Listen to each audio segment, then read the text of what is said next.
Welcome to Best Replays of the Week. I'm Luke Neller. In today's episode, we have an invader with perfect timing, an E25 using his minigun to the max, and several T-54s giving the enemy teams a cockroach problem. Let's watch.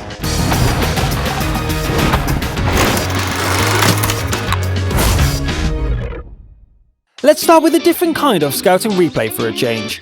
Droopnik is a player spotting for his artillerist platoon mate on the defending side of an assault match. Droop is driving the nippy and surprisingly well protected LTTB. Of course, that armor won't count for much in a tier 9 game like this one. This is probably far enough. Let's see who comes to try their luck. Droop backs away as he's been spotted, but he gets full spotting damage for the Centurion kill. It's a good start. Maybe he should check that corner. Aha! A harassment shot on the M103, and then it's time to get away. The enemy artillery is on the ball, but the shot misses. Is it still there? Yep, looks like it. The enormous gun barrel on the LTTB is not just for show, and Droop starts dealing out the pain. The IS-8 is tough and makes itself a difficult target. Droop decides to get closer, but his artillery buddy makes the problem go away instead. Now is a good time to deal with the IS that was detected earlier. A return shot clips the optics, but other than that, it's an easy kill. Whoa, that was close! The enemies have such an artillery-heavy force, it's worth taking the risk to spot them. Droop dances back and forth on the edge of a dune, spotting the enemies for artillery and taking shots.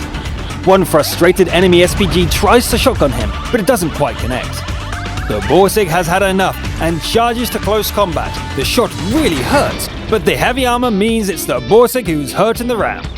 If the TD connects again, it's all over. Droop hammers his foe as fast as the loader can manage and dodges the second shot. That was close. The Strittimal gets taken out as a dessert. And there's also the last artillery piece. It tries to get away, but doesn't get into cover fast enough. Just 2 more to go. The defense has long since turned into a hunt, largely due to the excellent scouting. The T-29 dies before Droop can get at it, but this IS-6 will now pay the price for hiding in the rear all game. One last shot and... victory! That was very nice aggressive scouting, and it turned the defense into an assault. Well played, Droop. The invader can snatch victory from the jaws of defeat. Silver Ranger 2005 and his Hellcat attempt to do just that in the next replay. The standard battle is played on Pearl River and Ranger is in the bottom tier. He heads north at full speed and turns towards the map center before meeting any enemies. Oh my, that is a lot of bad guys. Ranger takes a drive-by shot and keeps going. Now what? It looks like he's through the enemy lines and they seem to have left their rear unguarded. Behind the step. Well, hello there. The SU takes cover and Ranger pushes on towards the base. Here's the capture zone and the score is 0-8. There's just one chance to win this now.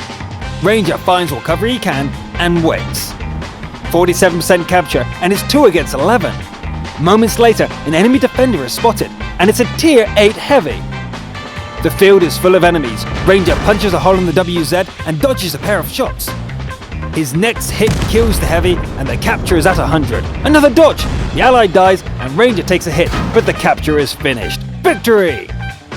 Talk about winning by the narrowest of margins. The score looks modest, but that was an amazing capture. Well done, Invader. Next we have a double act by a pair of T-54s. Captain Chandler and Butchie 1000 fight back to back in the Arctic region. The 2 cockroaches head north with about a third of the team. The first encounter is with a bulldog, which is quickly dealt with. The boys keep going, taking on a KV-5 and a Super Pershing at the checkpoints. Aside from cutting Chandler's track, the enemies can't seem to hurt them at all.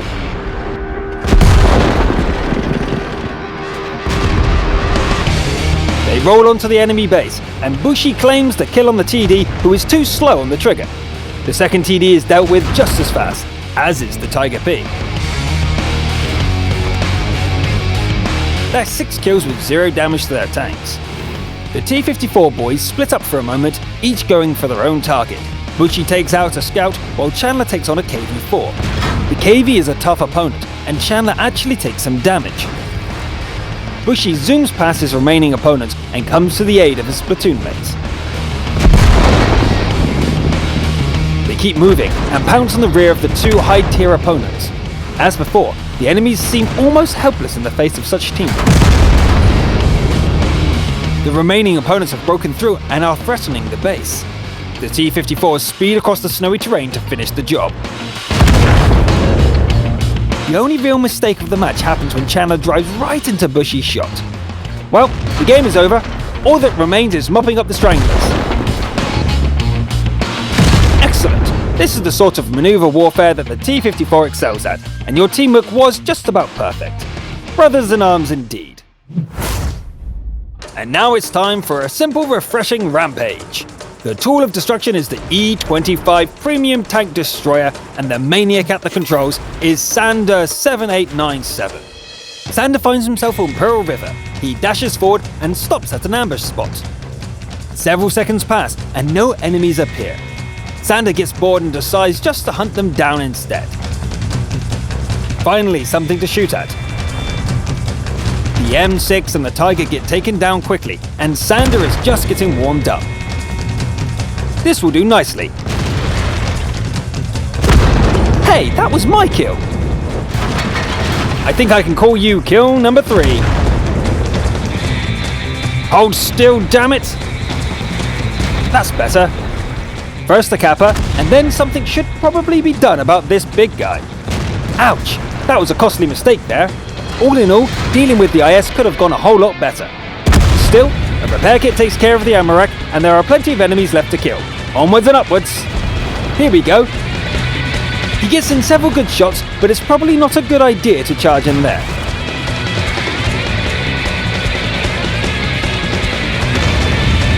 Sander takes care of the arty, and then goes on a road trip around the map.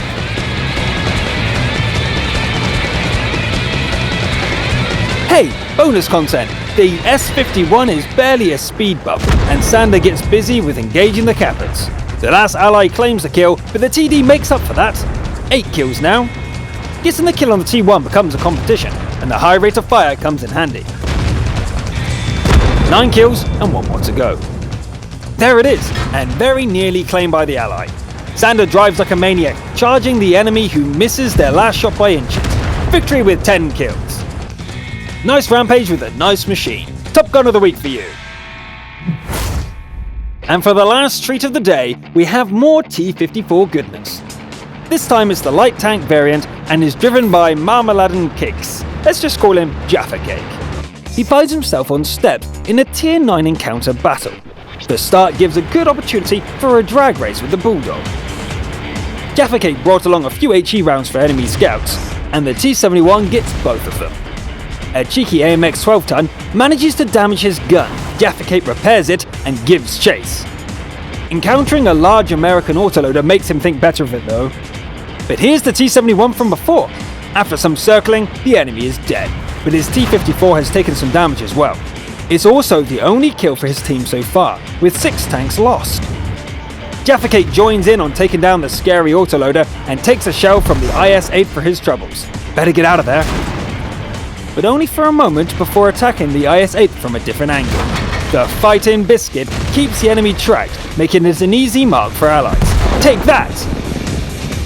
Here's a whole column of enemies. Too many to attack head-on, but a good opportunity for harassment. Capture seems unlikely at this stage, but with the score at 5-11, it's worth a try. Halfway, Artie is getting scary though. 60. 70, and only 3 of them left now. 80. So close. The capture gets to 90, but the pesky little 12-ton lives just long enough to reset it. Jaffa Cake is on the ball and avoids the worst from a lethal-looking artillery strike. With that triple arty strike, the capture has been completely reset. A WZ gets a shot in, but it pays the price for that immediately. There's no point in staying at the circle now. Jaffa Cake puts the speed of his tank to good use and goes hunting. The Waffenträger isn't what he's looking for. It's these arties over here. The words fox and henhouse come into mind from what happens next.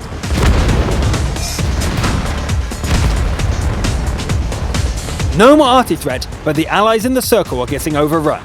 Jaffa-Cake can't race to the rescue either, with the monstrous TD waiting to ambush him. The allies are dead, it's all up to him now.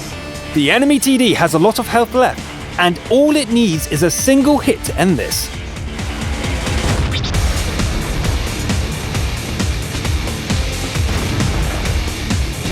Yikes, that looks scary, but it's the only chance the TD will get. Just 2 enemies left now, but they are both tier 9 heavies, and Jaffa-Cake is down to 5 rounds of APCR. Here we go. Despite getting spotted, Jaffa can take the first shot fairly safely. He backs away and climbs to higher ground for the next attack. A second shot finishes off the E75, and the hasty return shot from the ST1 hits the ground. Jaffa-Cake doesn't give the enemy a chance to reload, and his next shot ends the game, with 2 shells left to spare. Wow, talk about a crucial contribution. Marmaladin Kicks really made that light tank sing. Congratulations on pulling off that win. After all that talk about Jaffa-Cake, I'm gonna go get a snack. Oh, you're still here? Click something. Sub, comment, yada yada. Bye!